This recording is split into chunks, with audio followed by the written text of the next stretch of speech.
Hey guys, and welcome back to another episode of Torment Tides of Numenera. This is a game that's on early access right now. It's still in development, guys. It's $44.99. Yeah, 44 or maybe 34. I don't remember. It's $34.99, I think is what it was, guys.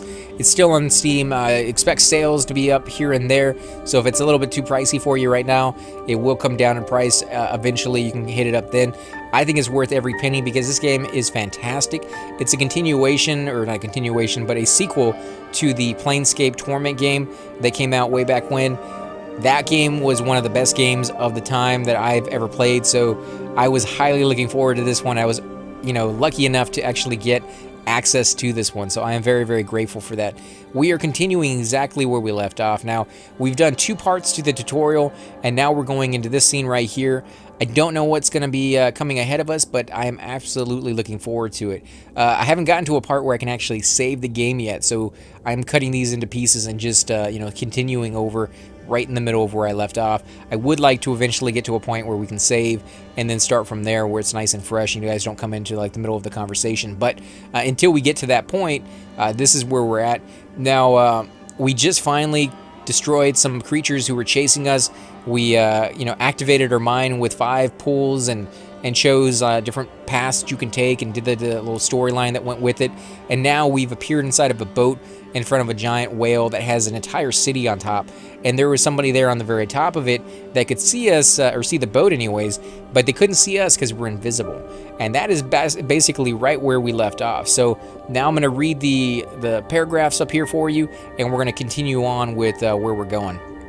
Okay, snug around your neck, a steel collar trembles, and a voice whispers in your head. Hurry, our seaward batteries can turn the whale to a mist if they must, but better to save our fire for a darker day. After a moment, the collar buzzes again, and the voice adds, eliminating contagion is doctor's work, and no doctor would use a saw when a scalpel will do. Go now, cut what you must, and make sure the sickness does not reach our city. Finally, the voice says, and don't worry, your body can fall prey to their disease. Well, don't worry, your body can't fall prey. Oh, so we don't have to worry about getting the disease at least. The collar goes still, the whale leathery side looms above you like a living cliff. Somewhere up there are the men and women carrying death towards your home. So let's see, climb the whale's side or gather any gear in the dhow. So I'm going to say let's gather some gear first. The tools of your trade are housed in the locker beneath the thwart. Hooked climbing claws, your wind scale blade, and a concussive crystal pulsating with explosive power. You quickly secure them, claws on your hand, sword at your side, and crystals on your belt. Besides them, in the locker is a small waterproof ledger, which is better left there. There is also a harpoon of azure steel, sunk deep in the whale's flesh and tied to the dhow by a sturdy cable. It would be hard to pull free, and in any case, it will keep your boat tied to the beast. So let's see, use the climbing claws to scale the whale's side, search the dhow for anything else of use, or read the ledger. Let's read the ledger. Judging it too long to read in its entirety, you open to a page at random. A malicious hand, there is a date, and below it, 3 for the greater good. You flip to another page, and it is similar to more than a date and an entry that is largely the same. 1 for the greater good, 1 of necessity. As you skim, only the dates and numbers change. Any contemplation is cut short by a shudder from your collar and a sharp voice in your mind. Do not tarry. Well, let's see. Search the dhow for anything else of use. Now, we don't really need to do that, but I guess we'll try it. There is nothing around your collar is buzzing incessantly through wordless. Okay, I get it already. We'll go up. I just wanted to make sure we weren't losing anything behind. You sink the climbing claws into the whale's tough hide, and leaving a bloody trail behind you, quickly climb your way up. As you ascend, the steady lapping of the waves fade, and the wind growls. But there's can't come no sound of the living or dying village built upon the martling's back. Finally, you crest the whale's flank and pull yourself over the top. Silence like a mechanism hanging over the empty driftwood sacks. Bits of bone, sheets of synth, crude abandoned tools. These are the only signs that people once thrived in this unusual home. The lookout has left no tracks, and in the moment you spend scanning the narrow, trash-strewn street, no one else emerges. Beyond this bleak emptiness, two things rise. Nearby, a kind of pavilion of howdah built atop the whale's head, and in the distance, a huge stern castle at the whale's rear. A beam of light streams from the stern case to the howdah, encasing the latter in a incandescent bubble, some sort of shield by the look of it. There is nothing else of note. So let's see. Search for any survivors. Climb on one of the shacks to gain a better vantage. Head for the stern cast. Investigate the howdah. Well, I kind of want to climb on one of the shacks to get a better vantage and then search for survivors, but I don't know. I don't know if that's the best choice, but we're going to try that. You clamber atop a rickety roof, mindful to spread your weight evenly across the poor marked synth. Even still, it flexes ominously beneath you. From on high, most of what you see is the same. Aware of windling, empty streets flanked by filthy hovels, all silent and lifeless, but then a flicker of motion catches your eye. Half hidden beneath a mound of garbage, a small crowd seems to have circled a woman. You cannot make out exactly what transpires, but you can plot a path through the village to reach the crowd, or to avoid it en route to the stern cast. So, let's go to the crowd. I want to see what's going on over there. After a sharp turn, you slipped into a square that is half smoothed by the stench of what seems a heap of garbage. Without a shudder, you see it is in fact a mound of rotting bodies. Cornered by the corpse pile and a rusting sheet middle shanty, a woman guards a few canned goods against a crowd of lean-faced men and women. Their gestures might seem mere speechless beseeth through were it not for the woman's torn flesh and one man's bloody nails. She hoarsely warns them off, vowing to die fighting, and die she surely will, though these half-starved foes would pose no threat to a trained warrior like you. Though you are nearly close enough to touch them, the Lightbender hides you from sight. You cannot let them distract you from your mission. Slip past them to the sterncast, toss the concussive crystal into the crowd, and make a quick end of them. Attack the crowd, though in the Lightbender's protection. Kick the food to the crowd and see the woman is safe. I don't know on that one. I kind of like kicking the food, but then she'll probably die of starvation later on. We could use the crystal, but we might need that later on. I'm going to say let's do this the old-fashioned way and just attack the crowd and lose the protection, but we'll be able to talk to her, I think, so let's try that one. You shimmer into view as you fall upon your foes, weaving your blade among them with no wasted strokes. They fall without a sound, and their scant resistance scarcely slows you down. To break and run, and you are swift in your pursuit through the winding lanes, but before you can cut them down, you pull up short. They faded into a far larger mob gathered at the very gates of the stern castle. Most of them mute men and women are hammering against the gates with crude tools or just their fists. A few glance your way, and one or two begin to approach. New arrivals follow behind you and cutting off retreat. You are in no immediate danger, but fighting this many would be no mean feat. Okay, well, let's climb the staircase or the stern castle wall and gain entry through a window.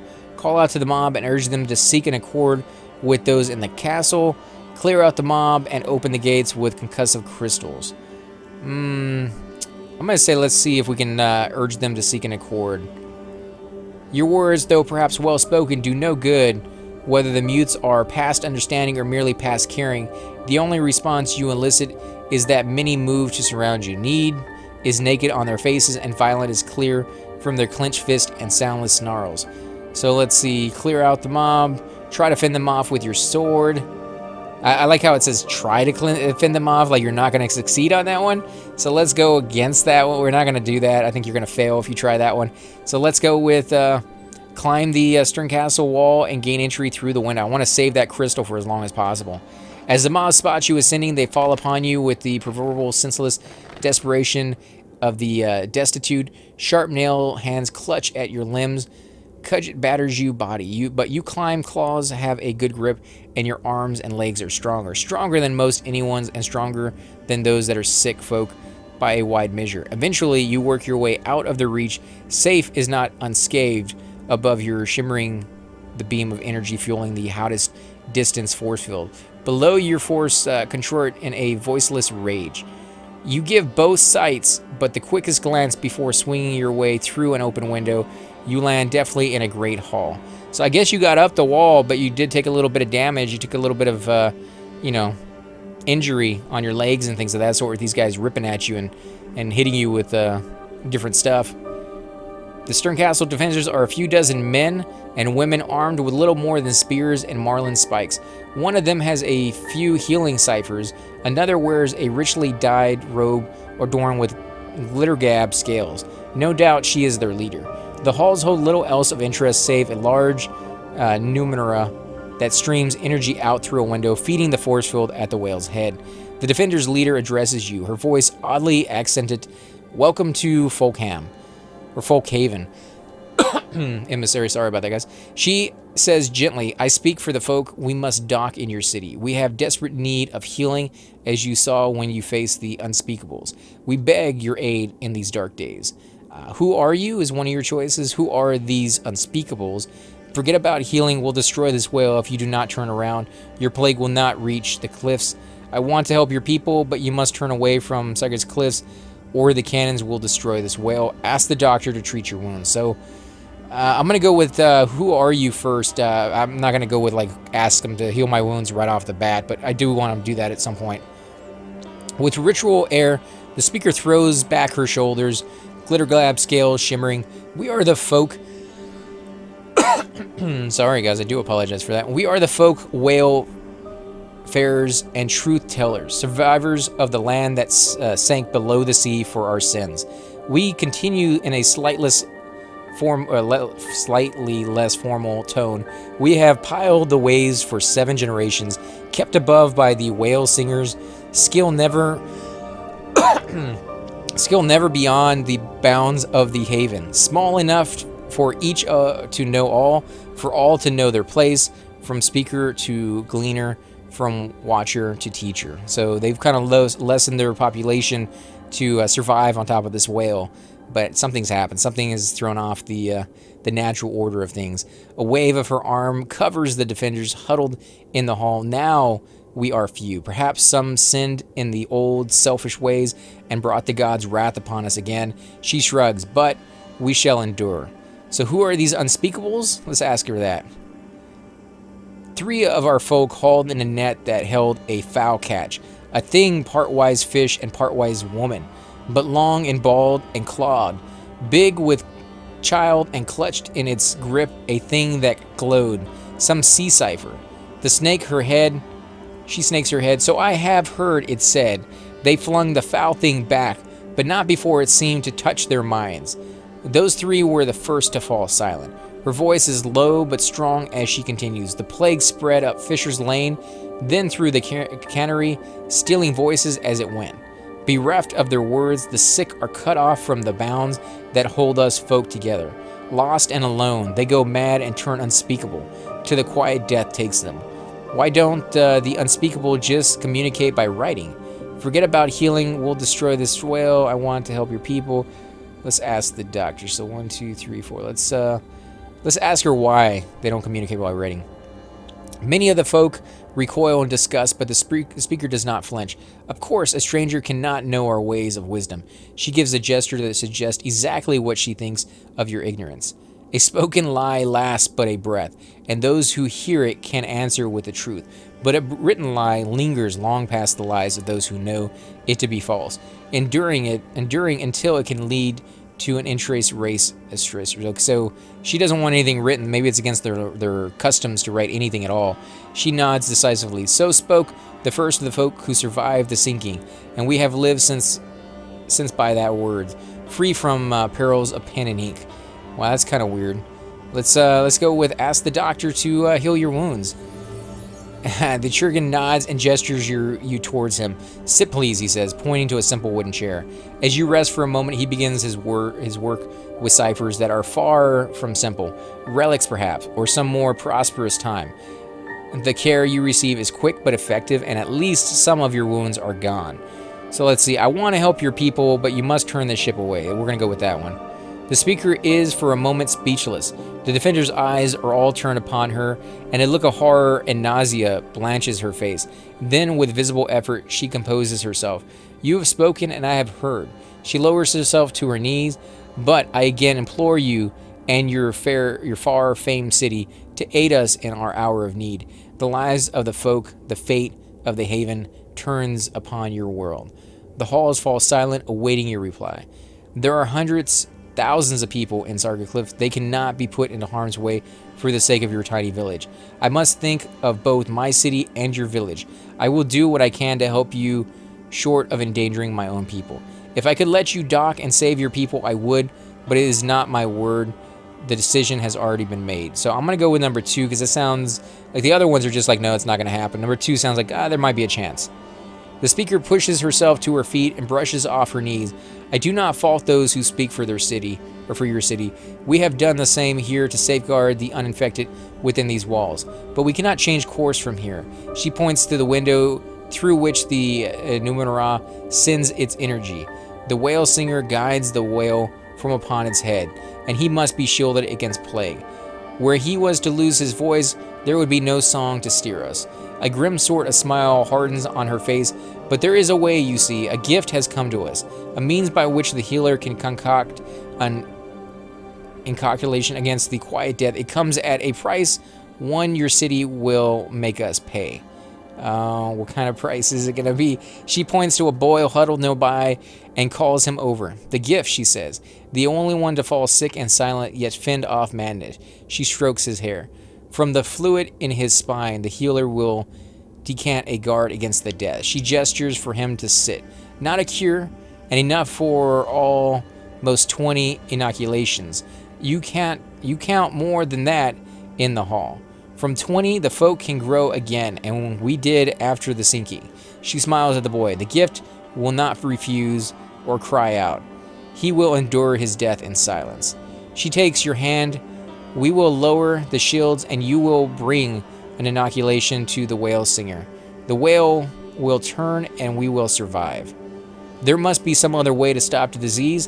What if the protocol fails? You have killed the only one of your people immune to the disease. No law, no decent person would permit such a crime against a child. Very well, the survival of your people is more important than the boy's life. There is another way. Kill the would-be child slayer and disable the shield generating. Kill the would-be child slayer. Destroy the Numenera with your concoction crystal. I don't want to do any of those, actually. Those aren't very good options. There must be another way to stop the disease. Let's go with that one. For a few moments, the speaker says nothing, and when she answers, her voice is composed. You will recognize, I trust, that I would not likely speak of killing a child if there were some better way before us. What if the procedure fails? No law and no decent person would permit such a crime against a child. What if the procedure fails? The speaker shakes her head. We are not fools, strangers, and have we pondered our few choices. Even if the gift survives, the folk shall die, and he cannot speak the word and keep our ways alive. She nods to the Chirurgeon, and the healer knows his craft and his duels. He has said this will not fail, and I speak his words again with confidence. Very well, the survival of your people is more important. There is another way. Kill the would-be child slayer and disable the shield. I don't like any of these. I really don't like any of these. Jeez, let's go with number 2. She spoke the truth. When the boy is broken upon the Chirurgeon's bench, the cipher bore into his back. He makes not a noise. From his life, 23 are saved. Each are amber promises swirling in a strong glass vial. The healer hands one to you, along with the cipher that will inject it into the whale singer. The speaker gives you a flag, half yellow, half blue. Wave it when you reach the shield. We will open a way, and the singer will know you are a friend. Within that, the folk speak a word of blessing and lead you to a tunnel, dug through the whale's flesh, that will give you a clear start. Your path will not be easy. The village is overrun, but it is the only way, and so you go. Wow, these are horrible choices that we have to go through on this one. This is just a bad situation all around. The collar around your neck hums, and a voice warns. Make haste, the whale has entered the bay. You heed its command. As you weave through the narrow paths and alleys, a faint sound stirs in the silence. The shuffle of footsteps, the huffling of heavy breath. With a watchful eye and quiet tread, you advance, keeping out of sight as best you can. Soon, they are before you. 6 or 7 unspeakable men and women, both making their reaving way through the village and unknowingly bearing your advance. Modest as their weapons may be, it would be folly to try and fight them. Well, if we went through those other guys very easy, we should be able to get through these guys. You are not here to cleanse the haven. Sneak past them. Fight your way through them. Dispose of them with a concoction. Well, I don't want to use the crystal. I want to save that one as long as possible. Maybe too long. Probably should have used it a while back, but let's see.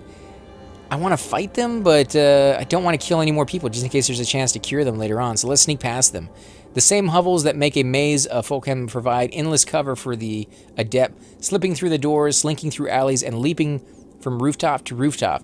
You invade the unspeakable and make your way at last to the Howdah. You reach the top of the whale's head and stand before the shimmering force field that shields the Howdah. A wave of the blue and yellow flags brings it down. Within the pavilion stands a stocky man, barrel-chested and ruddy, the whale singer. He seems pleasantly surprised to see you. Behind him, wide-mouthed tubes rise up from the whale's hide, and past them is the flat expanse of the whale's brow. Not so far beyond the cliffs, the cannons, and the city. The whale singer's voice booms when he speaks, his voice accented like a speaker's.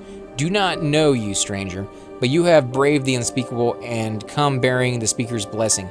I await your words. How do you steer the whale? Give him the inoculation, trick him into turning the whale without giving him the inoculation. So let's ask him how he turns the whale. The whale singer waves a hand at the trumpet, like bronze tube rising from the creature's head. When I sing, the salping bears my song into her very brain, stirring the nerves within as if my voice were her own. What I sing, she must do. He kneels and places a hand on the head beneath him. It is a duty and an honor to join the Great One's mind. I soothe her loneliness and hold her back when the males roar their lust through the seas. Thus I have, and the many singers before me, kept Folkham from sinking below the waves. Tell me more about the whale. Give him the inoculation. Wow, if we waste too much time talking to him, we may get too close to the city, but we're going to try to get as much story in as possible. So let's see. Tell me more about the whale. The whale singer shakes his head. Each whale singer teaches his craft to a song student who will in turn live to become a singer himself. A sadness steals over his face. Though the student is gone, you are not one of the folk and cannot take his place. Let's see. Give him the inoculation. We'll do that one first. You quickly explain what the healer has given you and hand the inoculation to the whale singer. He presses the needle through his skin, blending the serum with his blood. There is no change of wonderment worked by the injection. No lies beyond this treatment, merely a child's life. All the same, the whale singer nods and thanks you. You have safeguarded my song and thus the haven.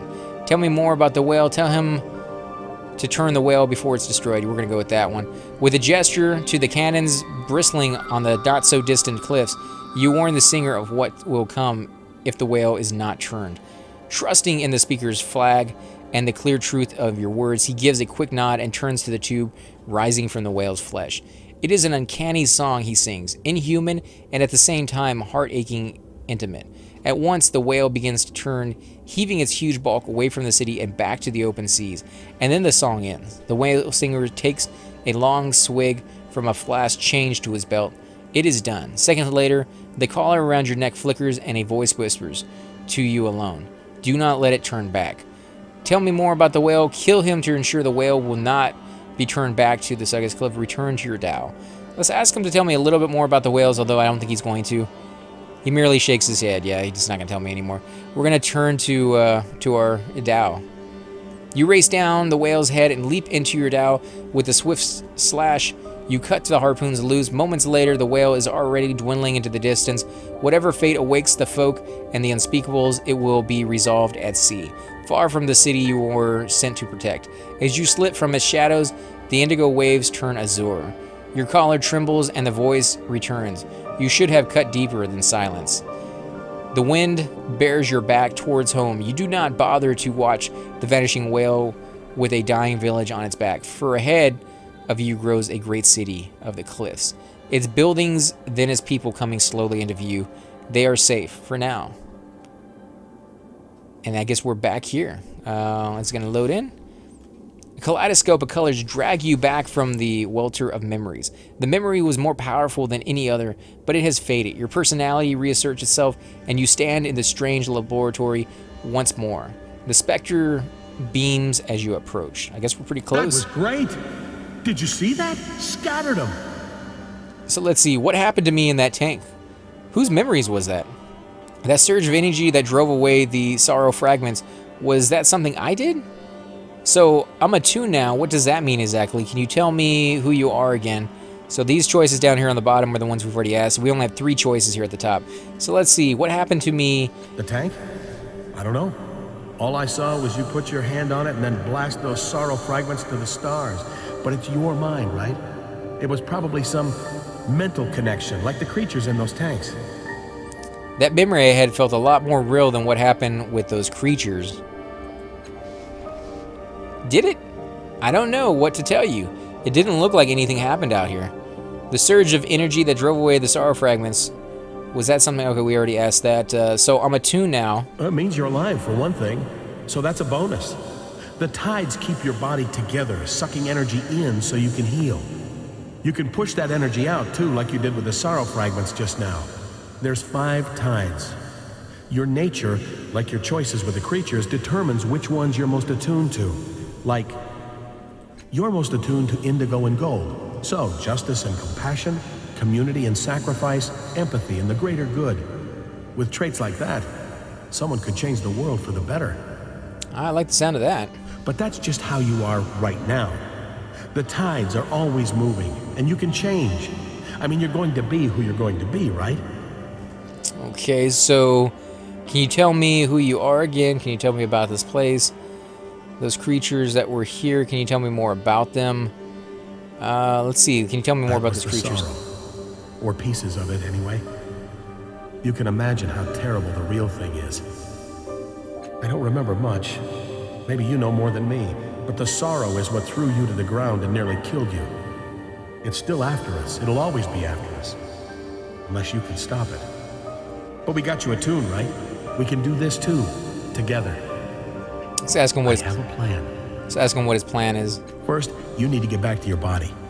When you wiped out those sorrow fragments, a tear opened in space just over there. Fair bet that it's your way back. Second, you need to find something called a resonance chamber. I don't know everything about it, but I remember what it's supposed to do. It's supposed to stop the sorrow once and for all.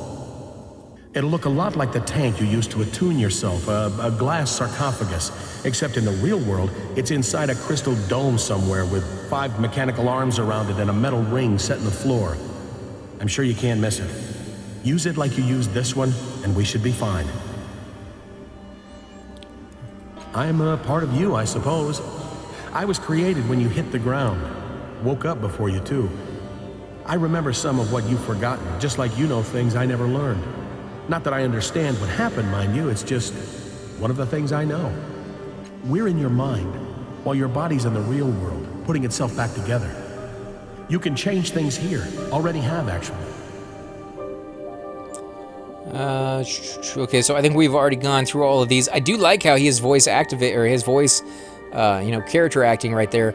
Would be nice if they did that for all of them, and they might eventually do that, because again, it's still in development. So right now I'm having to read everything for you guys, but yeah, that would definitely make the game a lot easier than having to sit there and read all that for myself. Right. Good luck. Okay, let's see. Can we save it? So we can move around. I can't go into build mode. I can't do any of that. Or not build mode. I can't go into, let's see, what is this stuff? Target 1 enemy. Stun, fed it 6 rounds. Character cannot move or take action. Remove sorrow fragments. Charge. No, don't want to do that. Intellect point on ground long. Only usable during crisis. And what do we have here? Brief rest. Restore 1 to 6 stat points. Plus 1 per tier. Points are assigned to the stat pool with the lowest current percentage first. 2 of 2 uses per day remaining. Hedge magic. Intellect. Let's see, Hedge Magic, fed it, decreases difficulty on quick finger task, decreased difficulty on smashing tasks, difficulty -3 on the next fingered or smashing task. Grant you yourself a little bit extra panache, +1 bonus to next crafting, looting, or deceptive skill. Well, that might be something we use later down the road. Words float in the air. No, we don't need to look at that. I guess we're going to go through this thing because I still cannot save here, guys. Unless maybe I can come down here. Oh, I can finally save. Nice. Okay, let's go ahead and hit the new save here. We'll save it as Demiro 1. There we go. Save game. And guys, I think we're going to go ahead and end it here. We're going to, of course, pick up on the next episode exactly where we left off. I do want to thank you all for watching. If you do enjoy these videos, be sure to hit that like button, subscribe. It helps the channel grow, and I greatly appreciate it. But more than that, I want to hear your comments. And if you enjoy the game, definitely go hit them up on Steam. Give them a plus, a thumbs up. Leave a review on there. Let people know what you think of the game. It is a great, great game, and it's still on early access, so there's still some work to be done on here. I really haven't run into any issues, other than I guess if you look at the voice acting, it's not as prevalent as I'm sure they're going to make it down the road.